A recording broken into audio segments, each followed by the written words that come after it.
لغمان کې د څه باندې 14 میلیونه افغانیو په مالي لګښت د مرکزي دارالمعلمین د انجنونو د لیلې ودانۍ او د سلطان غازي بابا د ښارګوټي د انجنونو لیسې ودانۍ تر جوړېدو وروسته ګټې اخیستنې ته وسپارل شوې. د لغمان په مرکز مهترلام کې د څه باندې 19 میلیونه افغانیو په ارزښت د سلطان غازي بابا د ښارګوټي د انجنونو د لیسې او د څه کم 19 میلیونه افغانیو په لګښت په مرکزي دارالمعلمین کې د انجنونو لپاره جوړې شوې ودانۍ د پټي په پرې کولو سره ګټې اخیستنې ته وسپارل شوې. په همدې موخه د ارګ څخه په آنلاین بڼه جوړو شوو مراسمو ته د ولسمشر محمد اشرف غني لومړي مرستیال امرالله صالح او د کابینې یو شمېر غړو له لوري د وینا پر مهال د 0 په لړ کې د هیواد په کچه د پوهنې اړوند زیري شریک کړی شول. د لغمان ولایت د ښار جوړونې او ځمکوالۍ رئیس وفي الله ساغزی د معلوماتو له مخې چې د سلطان غازي بابا د ښوونځي ودانۍ په 2 پوړو کې په 15 جریبه ځمکه کې جوړه شوې چې 8 تدریسي او 9 اداري خونې او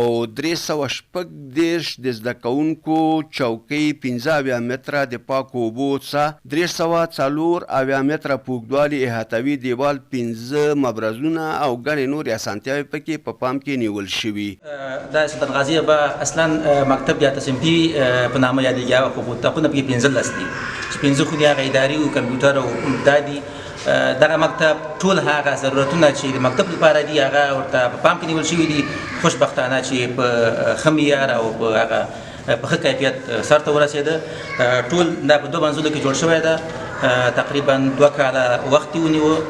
بودیجه د افغانستان پرمختیایي بودیجه وه.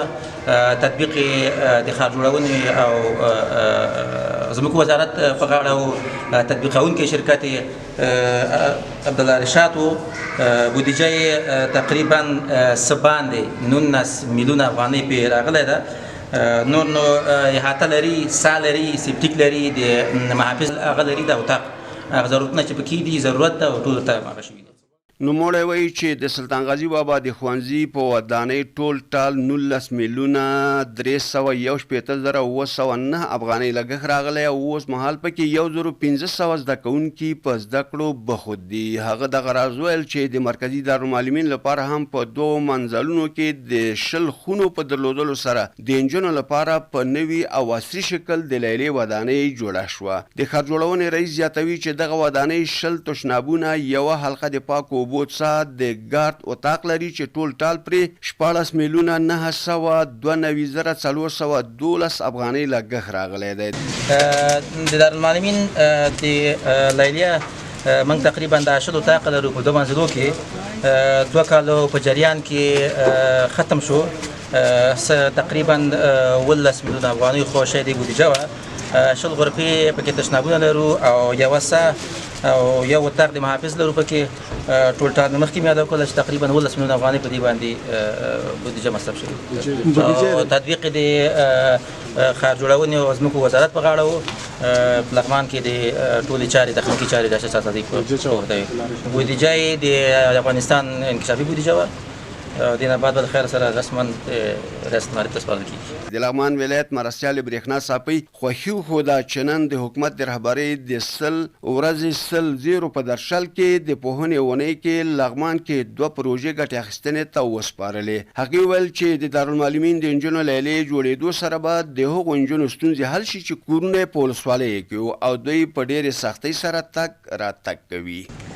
د افغانستان اسلامي جمهوریت د یو په زړه پورو برنامو څخه یا حرکت څخه چې 100 ورځې 100 زیري په نومو خوشبختانه دا اونۍ د معارف اونۍ ته ځانګړې شوې وه او بیا خوشبختانه چې په دې اونۍ کې د لغمان ولایت هم شامل وو چې موږ په دې اونۍ کې د معارف په برخه کې 2 ودانۍ چې یو د انجونو ښوونځی و چې نن موږ او تاسو شاهد د افتتاح یو او په ضمن کې یوه لیلیه د انجونو وه چې د دارالمعلمین محصلینو لپاره هغه په نظر کې نیول شوې وه.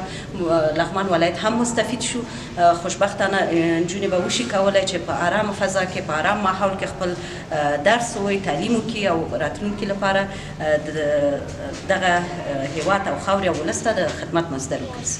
دغه لیلیه چې د افغانستان دولت د انکشافي بودیجې نه جوړه شوه دا به د جنکیو لپاره هغه جنکۍ چې لرو پرتو سیمو کې کورونه لري او نشي کولی لوړو زده کړو ته یا نیمه زده کړو ته رسیدګي وکړي، د دوی لپاره به یو زمینه سازي وشي او کولی شي چې زده کړې وکړي په دغه دارالمعلمین کې او د لیلیې د ګټو نه مستفید شي. د مرکزی دارالمعلمین رئیس سلسله صافی د پوهنې رئیس عبدالله حمیدی او د ولایتي شورا رئیس عتیق الله عبدالرحیمزی په خپلو خبرو کې د خوښۍ سربیره دا د مرکزی حکومت خصوصا د جمهور رئیس یو ستره لاسته راوړنه وبلله چې دا چارې ترسره کړې. هغه خویندې چې په لرې پرتو سیمو کې دي او تحصیل ته علاقمند دي او هغه معلمین مسلکي معلمین البته چې د معرف ورته ضرورت دی په دې ځای کې به 200 نفره تعداد اوسېدلی شي او زده کړې کولی شي. دا په سلطان غازي بابا په شهرک کې دغه ښوونځی نن ګټې اخیستنې ته وسپارل شو او شاوخوا 3000 زده کوونکو دپاره به د مسونې فضا سیستم برابر شي. هغه زده کړه چې په آزاده فضا کېږي د هغې مؤثریت او کیفیت ښه نه برېښي او هغه چې په مسونه فضا کې هغه کېږي نو د هغې کیفیت شاوخوا د 90 نه پورته اغیزې لري 90% نه پورته. نو انشاءالله په دې کې به 3000 شاوخوا زده کوونکو دپاره مسونه فضا هغه شي او موږ به ترې نه د مسونو فضا په هغه کې تدریسي بهیر مخ پر وړاندې ویسو. موږ خو نن په خپل نوبت سره د خپل ولسمشر نه مننه کوو چې نن ورځ هغه 3 میاشتنی پروګرام چې 100 ورځې او 100 زیرو کې د لغمان هم دا 2 پروژې نن افتتاح کېږي. موږ ترې نه مننه کوو. دا د معلمین ستونزه واقعا پخوا هم موږ سره شریکه شوې وه. د دې نجونو مشکلات ډېر وو او نن چې ورته داسې تعمیر جوړ شوی دی او دې کې 200 نجونې دلته به لیلیې موږ د خپل مرکزي حکومت نه مننه کوو چې دې ته اقدام وکړو دا شی جوړ شو. او غوښتنه هم دا ده چې زه چې فکر کوم د معرف په بخش کې موږ ډېرې ستونزې لرو. معلمین کمبود دي، د مسلکي استادانو کمبود، د مشکلاتو سره اخته یو. نو خدای وکړي چې هغې ته هم خاصه توجه وشي او دغه مشکلات هم راحل شي.